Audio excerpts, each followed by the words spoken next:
Ce 12 avril à 18h40, l'ancienne Miss Météo Églantine Émeillé a été invitée de BFM TV. Créatrice de l'association Un pas vers la vie, Autisme, elle a parlé de la disparition de Marciano, enfant autiste non-verbal, introuvable depuis dimanche dernier.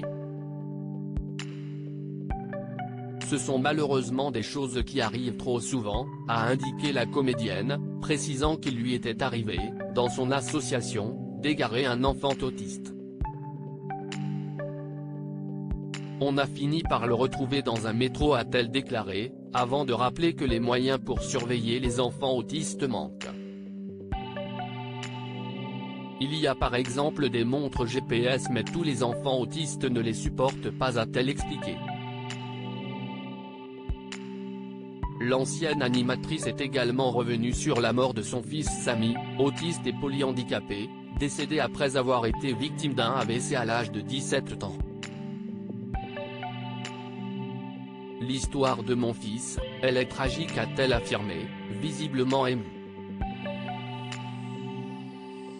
Elle s'est néanmoins souvenue des moments magnifiques qu'elle avait partagés avec son fils, malgré les difficultés liées à son handicap, ça a été un long apprentissage pour qu'on communique tous les deux, a-t-elle précisé.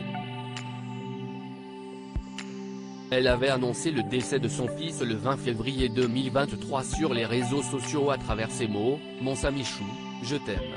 Pour toujours. Ta maman a le cœur brisé, mais elle sait que tu n'auras plus jamais mal », avait écrit l'animatrice sur Instagram, partageant quelques photos du garçon.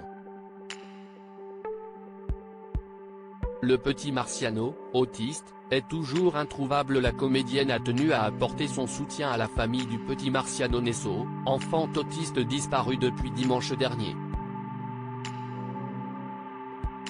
Il a été vu pour la dernière fois dans le quartier de la Tour Chabot à Niort alors qu'il jouait au foot avec ses jeunes frères.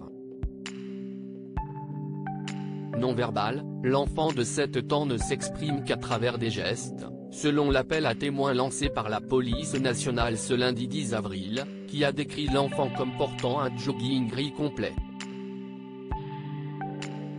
Selon la Nouvelle République, une sandale que portait Marciano au moment de sa disparition aurait été retrouvée au bord de la rivière Sèvre mardi, dans le centre-ville de Niort.